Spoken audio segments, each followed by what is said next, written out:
agent Tomek. Postrach polityków i celebrytów przerywa milczenie. Mówili mi, że jest tak grubo, że mam podkoloryzować swoją pracę. Kulisy najdroższej operacji specjalnej w historii CBA. Uwaga, mors! Jak próbowano dopaść prezydencką parę. Chodzi o to, żeby mnie i żonę właśnie umoczyć. Spowiedź agenta Tomka. Cześć, witam was moi drodzy. Powiem wam tak. Dzisiaj temat, można by rzec erotyczny. Tak jak mówiłem w ostatnim swoim materiale, że ta polska prawica, ci bogobojne kryształy na kremówki jeździły do Wadowic, a na kurwy jeździły do Wiednia. A powiedzenie, że dostaniesz talon na kurwy i balon dzięki właśnie PiS-owi, nabrał sensu. Jak pewnie też wiecie, agent Tomek stara się o świadka koronnego, więc co za tym idzie, musi wszystko śpiewać jak na świętej spowiedzi. I wyszło na jaw, jak to agent Tomek ostatnio opowiadał, że w nagrodę za skręcanie afery gruntowej Kamiński kazał mu zawieźć 2 agentów CBA do Wiednia i z funduszu operacyjnego opłacił im 2 dni w burdelu. Chyba tutaj śmiało można powiedzieć, że taka skrajna patologia mogła się wydarzyć tylko i wyłącznie pod rządami degeneratów z PiS. Jak powiedział agent Tomek, dyrektorzy CBA za swoją pracę byli nagradzani wizytami w domach publicznych w Wiedniu, co miało być finansowane z pieniędzy podatników, czyli krótko mówiąc, kurwili się na nasz koszt, na koszt podatników. Te kryształy jeździły do Wiednia na dziwki. Tak się zastanawiam, co na to te święte małżonki tych wszystkich pisowskich kryształów, którzy jeździli po prostu korzystać z prostytutek w Wiedniu za pieniądze polskich podatników. Nie wiem, czy pamiętacie, kiedyś Kaczyński opowiadał, że był za granicą na zachodzie w Wiedniu i widział tam takie różne straszne rzeczy. Powiem tu jeszcze raz, że ci krystaliczni więźniowie polityczni, Kamiński i Wąsik, nagradzali swoich funkcjonariuszy wyjazdami do burdelu w Wiedniu. I tutaj nasuwa się samo pytanie, czy właśnie takie rzeczy widział tam ten nasz prezes, który był zszokowany tym całym zgniłym lewackim zachodem.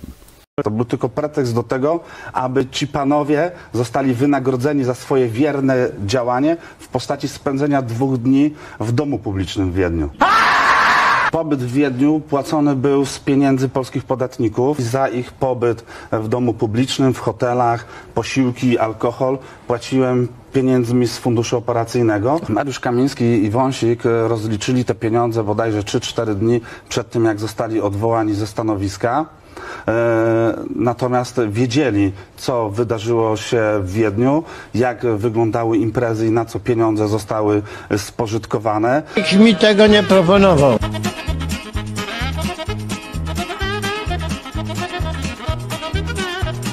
Okej, trochę konkretów. Agent Tomek, a więc Tomasz Kaczmarek, czyli były agent Centralnego Biura Antykorupcyjnego i poseł PiS, wyjawił w wywiadzie dla superwizjera TVN, na co szła publiczna kasa z budżetu CBA. Gdy jego przełożeni byli Maciej Wąsik i Mariusz Kamiński. Jak mówił Kaczmarek, w jednym z wywiadów było opłacanie wizyty 2 agentów tej służby u prostytutek w Wiedniu. Kaczmarek mówił, że fundusz operacyjny, z którego korzystało CBA, również był wykorzystywany w sposób przestępczy i podał bardzo konkretny przykład. To, co mówił Kaczmarek w wywiadzie dla superwizjera, obciąża skazanych przewiezionych ostatnio do zakładów karnych, czyli Kamińskiego i Wąsika, czyli pisowskich kryształów, którzy walczyli zaciekle z korupcją i defraudacją.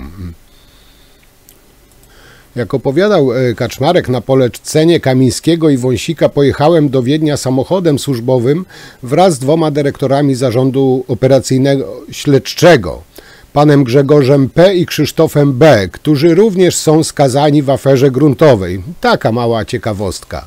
Cel wizyty był pozorny, abyśmy odnaleźli fabrykę produkującą maszyny do gier losowych. To był tylko pretekst do tego, by ci panowie zostali wynagrodzeni za swoje wierne działanie w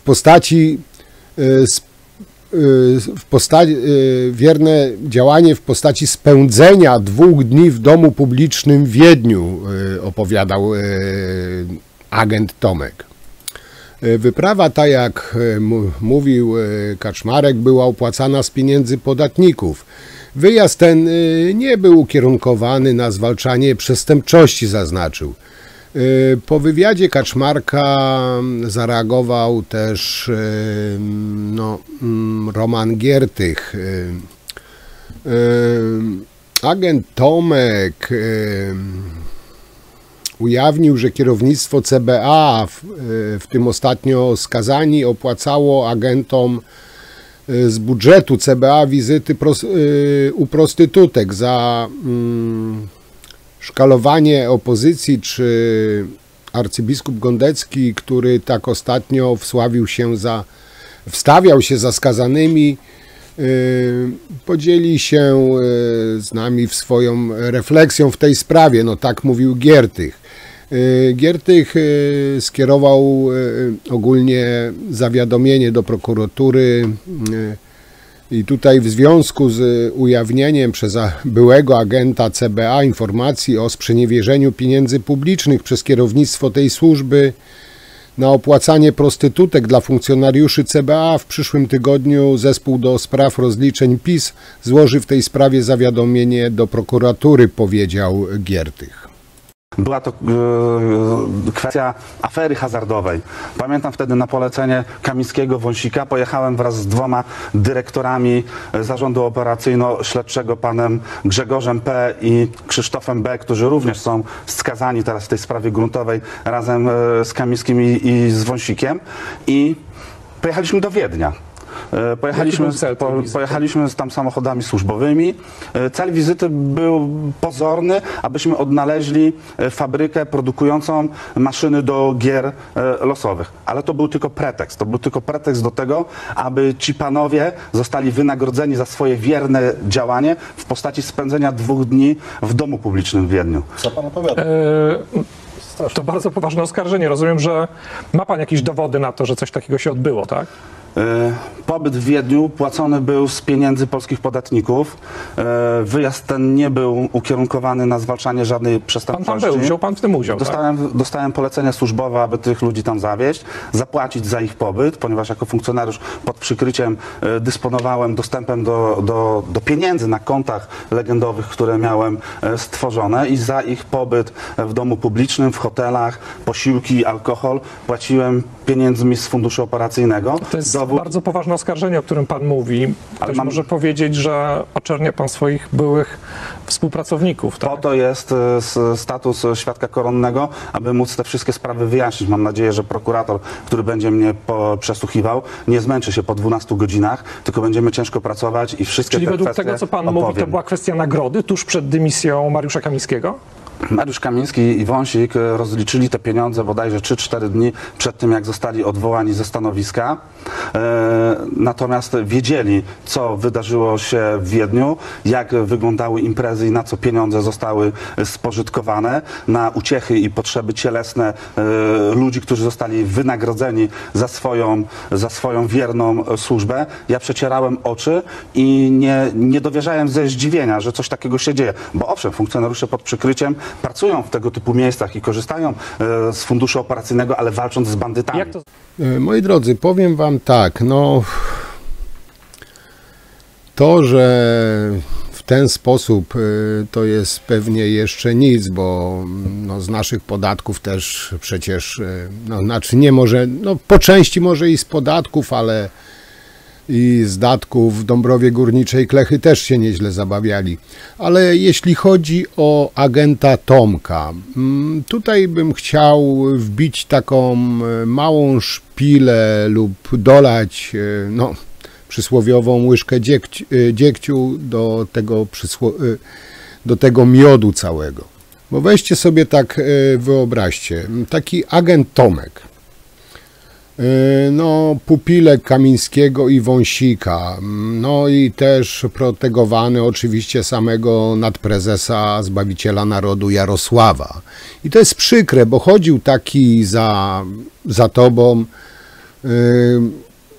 karmiłeś go kasą i strachem, czasami nawet sam prezes pozwolił ogrzać się w swoim blasku, może nawet czasami pozwolił pogłaskać swojego kota, a teraz po prostu tak agent Tomek bezczelnie zdradza i Jarosława, i jego partię, jego podopiecznych. Bo jak wcześniej wspomniałem, agent Tomek zdradził, na co szły publiczne pieniądze służb specjalnych, czyli na rozkosze cielesne najbardziej zasłużonych agentów. Tylko tutaj rodzi się jedno zasadnicze pytanie, bo pieniądze ciężko pracujących Polaków szły na domy publiczne w Wiedniu. I tutaj chciałbym zwrócić uwagę, że to jest takie bardzo niepatriotyczne, tak nie wspierać naszych polskich, rodzimych pań. Bo tak naprawdę, no, czym one są gorsze od tych wiedeńskich? No, przecież zawsze PiS propaguje, żeby wspierać to, co polskie, a nie to, co zagraniczne. I naszła mnie taka myśl, że być może ci polscy, bardziej pisowscy agenci lubili, jak panie na nich po niemiecku krzyczały. No tak oni, wiecie, no Niemcy z takim strasznym wrogiem są. Wiem, Wiedeń nie jest w Niemczech, ale tam też no, po niemiecku też szprechają, być może na to liczyli, że będą krzyczeć sznela, sznela, czy coś w tym rodzaju. W każdym bądź razie, tak czy inaczej, no panowie, wstyd, bo to naprawdę no, niepatriotycznie, nie po polskiemu, nie wspieracie naszego rodzimego biznesu, tylko wydajecie pieniądze polskich podatników w obce, wrogie nam państwa, lewackie państwa, na lewackie prostytutki do tego. I naprawdę, choćbym bardzo się starał i staram się czasami zrozumieć tok rozumowania elektoratu PiS-u, jak i samego PiS-u, no nie jestem w stanie. Tak pomyślcie, moi drodzy, z jednej strony seks party z męską prostytutką na plebanii w Dąbrowie Górniczej. Tam też się modlili za umęczonych księży. Z drugiej strony orgie w burdelu w Wiedniu, no ale to są kryształy i też są koronki, różańce pod więzieniem za bohaterów narodowych. No kurwa, wybaczcie, ale no za cholerę nie mogę tego pojąć, jak to działa, w jaki sposób ten prawicowy elektorat, może inaczej, w jaki sposób prawicowemu elektoratowi działa mózg. I co najgorsze, za to wszystko szły pieniądze, nasze pieniądze ciężko pracujących, zwykłych polskich podatników, którzy często nie potrafią związać koniec z końcem. I to chyba najbardziej, nie wiem, wkurza te rozpasanie i traktowanie Polaków jak dojne krowy. Czy preparowałem dokumenty? Tak, preparowałem. i pisałem je niezgodnie z prawdą? Tak, pisałem i dlatego dziś o tym mówię i chcę, żeby zajął się tym niezależny prokurator. Oczywiście, panie redaktorze, co się stało w 2019 roku, kiedy powiedziałem o tym, że willa w Kazimierzu i w tej sprawie były nieprawidłowości i doszło do fałszowania dokumentów. Przecież prokuratorka, która mnie przesłuchiwała w Katowicach, wydzierała się na mnie, nie chcąc protokołować tego, co mówię, do protokołu. Musiałem wykonać kilka zabiegów zgodnych z obowiązującym prawem, żeby ona swoje czynności służbowe w ogóle podjęła i zaczęła pisać to, co mam do powiedzenia. Prokuratura nie zajęła się kwestiami nieprawidłowości czy popełniania przestępstw ze strony Kamińskiego i Wąsika, tylko postawiono mi zarzuty, że tworzę nieprawdziwe oskarżenia przeciwko Kamińskiemu i Wąsikowi i postawiono mi w tym zakresie zarzuty. Ale proszę zauważyć jedną rzecz, że w momencie, kiedy ja wycofałem się ze swoich nieprawdziwych zeznań przeciwko Jolancie Kwaśniewskiej, to co? To sprawę umorzono. I nic się z tym nie stało. Gdybym ja dalej podtrzymywał te nieprawdziwe kwestie dotyczące właśnie domu w Kazimierzu, to panią Jolantę chcieli zatrzymać. I to też był cel zniszczenia tej kobiety. Teraz tak, Marcin Wolski. Gościa nie trawię, ale się okazuje, że też zdradził. Ten satyryk PRL-u, twórca polskiego zoo i wtedy piewca Wałęsy, szopek noworocznych, wtedy piewca na początku trochę Tuska, a potem bliźniaków Kaczyńskich, no i współtwórca oczywiście w pisowskiej szczujni w telewizji. Piewca już jedynego, tylko wtedy słusznego bliźniaka i oczywiście funkcjonariuszki Ogórek. I otóż ten jegomość stwierdził, że jemu już zbrzydło takie przylizywanie się władzy. No coś nowego. Jak powiedział, coś we mnie pękło. Powiedział w wywiadzie. No nie podejrzewam, że kręgosłup, bo ten to akurat miał bardziej elastyczny niż najlepszy uczeń jogi. No ale wcześniej też było wiadomo, że zdradził Gowin przed Komisją Śledczą do spraw wyborów kopertowych, no i bańać w NIK-u. Zresztą ta cała pisowska układanka powoli zaczyna się sypać jak domek z kart. Ja, moi drodzy, już wam wcześniej mówiłem, że to, co wychodzi na światło dzienne, to, co już wiemy, to jest naprawdę niewielki wierzchołek góry lodowej. A w związku z ujawnieniem przez byłego agenta CBA informacji o sprzeniewierzeniu publicznych pieniędzy przez kierownictwo tej służby, w przyszłym tygodniu zespół do spraw rozliczenia PiS, tak wspomniałem, złoży zawiadomienie do prokuratury. I bardzo słusznie, bo nie ma co się z nimi tutaj piórać, tylko ostro brać za ryje i rozliczać to wszystko. I tak podsumowując, Kaczmarek, znany jako agent Tomek, mówił w studiu TVN-u w Superwizjerze, że z pieniędzy publicznych opłacany został m.in. wyjazd 2 funkcjonariuszy CBA do Wiednia, gdzie mieli oni spędzać czas w domu publicznym. Jak znam życie, większość pisowców nie zna tego człowieka, nie wie, kim był agent Tomek. W ogóle co ktoś taki za czasów PiS-u, podejrzewam, nie istniał. Ale do rzeczy. Agent Tomek obnażył ponury obraz rządów PiS. Służby, prokuratura, neosędziowie systemowo niszczyli ludzi, a Kaczyński im po prostu klaskał. I te ich gadki przepełnione patriotyzmem, troska o Polskę, o Polaków, to jedno wielkie gówno, które z ich gęb wypływało. Takie jest moje zdanie.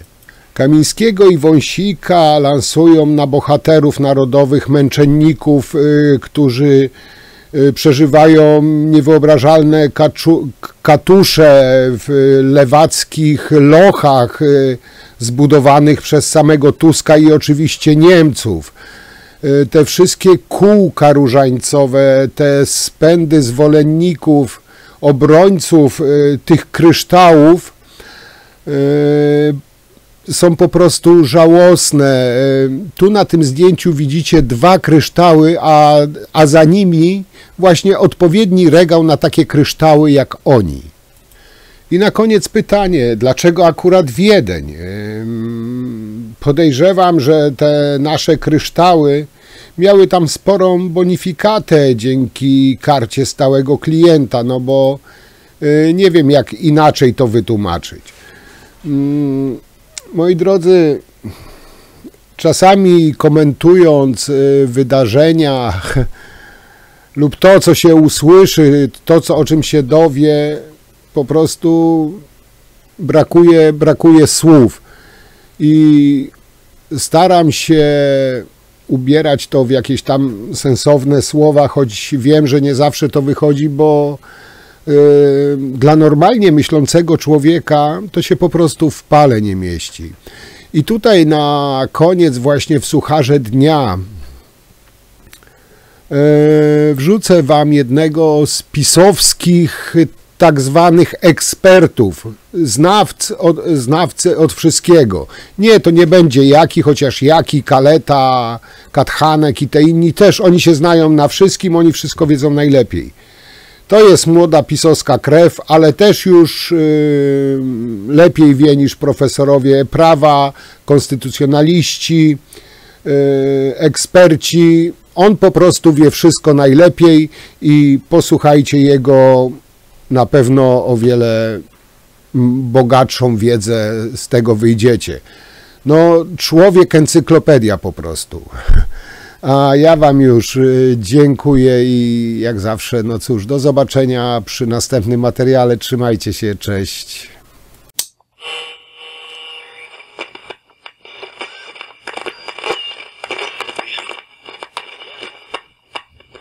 Kolejny przykład tego, jak reżim Donalda Tuska działa w interesie niemieckich korporacji.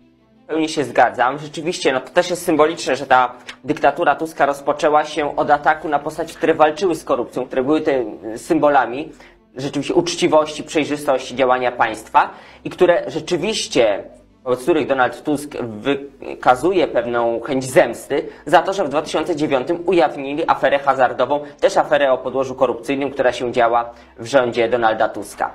Także moim zdaniem jest to czytelny sygnał, że walki z korupcją już nie będzie, że jest przyzwolenie na tego typu działania i to się wpisuje w ogóle w szerszy plan Donalda Tuska, który z jednej strony ma właśnie, tak jak pan redaktor powiedział, osłabić polską gospodarkę, na czym skorzystają głównie firmy niemieckie, te wielkie koncerny międzynarodowe, ale cały ten stan anarchii, bezprawia, właśnie tworzenia takich więźniów politycznych, bo dzisiaj de facto Mariusz Kamiński, Maciej Woźnik są więźniami politycznymi tego reżimu, za to, że właśnie bronili wartości, bronili pryncypialnej walki z korupcją, to cały ten stan anarchii, nieuznawania sądów. Słyszymy wypowiedzi, na przykład dzisiaj rano pani poseł Żukowskiej, że jeśli byłyby wątpliwości co do przyjęcia budżetu z takim niewłaściwym składem Sejmu i Trybunał Konstytucyjny by orzekł o niekonstytucyjności budżetu, to nie będą tego uznawać, bo Trybunał i inne instytucje są pisowskie i oszalałe z nienawiści rzekomo do nowego rządu, no to cały ten stan anarchii bez władu może się skończyć tym, że nagle Donald Tusk powie, rzeczywiście, no mamy takie rozchwianie emocji, potrzebujemy spokoju, ładu, porządku,